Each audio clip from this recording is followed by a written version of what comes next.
Teaser is the biggest game changer sir. ఇంకొక important విషయం చెప్తాను సార్. సారీ, నెక్స్ట్ మీ క్వశ్చన్స్కి నేను డెఫినెట్గా వస్తాను. ఓకే. బిగ్గెస్ట్ గేమ్ చేంజర్ ఎందుకంటున్నానంటే సార్, ఒక చిన్న ఫిల్మ్ ఒక పెద్ద ఫిల్మ్ అవ్వడానికి అది బిజినెస్ సినారియో మార్చగలిగింది. హండ్రెడ్స్ ఆఫ్ క్రోర్స్ ఫిల్మ్ అనుకున్నారు సార్. మీకు తెలియదు ఏముందండి, అప్పటికే ఆదిపురుష్ అని, బ్రహ్మాస్త్ర అని పెద్ద పెద్ద హండ్రెడ్స్ ఆఫ్ క్రోర్స్ ఫిల్మ్ పక్కన దీన్ని మాట్లాడుతుంటే ఒక 1.4 సినిమాలతో పోల్చడం ఈ సినిమాని ఒక మొత్తం మూవీ కాదండి, 1.41 minutes ఆఫ్ ద టీజర్.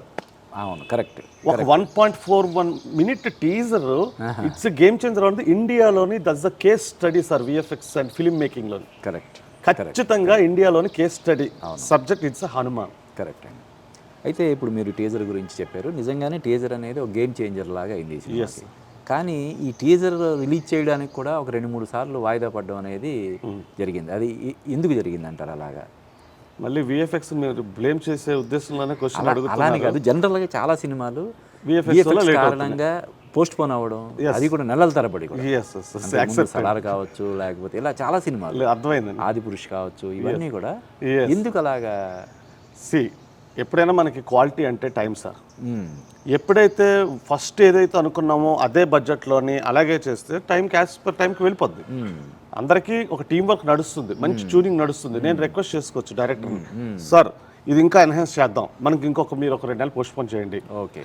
అతను అదే ఇంకో డైరెక్టర్ మేబీ నో 100% మీ టైంకి రిలీజ్ చేయాలంటే quality is different. Prashanth Varma he understands everything. నేను నా ప్యాషన్, నా ఎక్స్పీరియన్స్ అతనికి కాన్ఫిడెన్స్ క్రియేట్ చేసాను. వెళ్తున్న వే అండర్స్టాండ్ అయిపోతుంది కదా సార్. వెళ్తున్నప్పుడే క్వాలిటీ ఎక్కడికి వెళ్తుందో ఒక్కొక్కరికి తెలిసిపోతుంది చేస్తున్నప్పుడు. ఓకే. సో అంటే అతను అండర్స్టాండ్ చేసుకొని అతని మట్టుకు అతనే పోస్ట్ పోన్ చేసుకునేటట్టుగా మనం వర్క్ చూపించగలిగాం. మీ మీద ప్రెజర్ ఇవ్వలేదు? లేదు సార్, ప్రెషర్ కాదు కదా అసలు.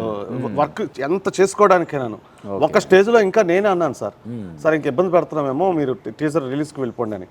లక్కీలీ అప్పుడు ఏంటంటే ఏదో ఆదిపురుష్ రిలీజ్ అవుతుంది, బాగోదండి దాన్ని ముందు రిలీజ్ చేస్తే ఇంకో మళ్ళీ టైం దొరికింది నాకు. యాజ్ అ టెక్నీషియన్గా నాకు టైం దొరకడం is the most important. So దాన్ని కూడా మళ్ళీ యూటిలైజ్ చేసుకున్నాను.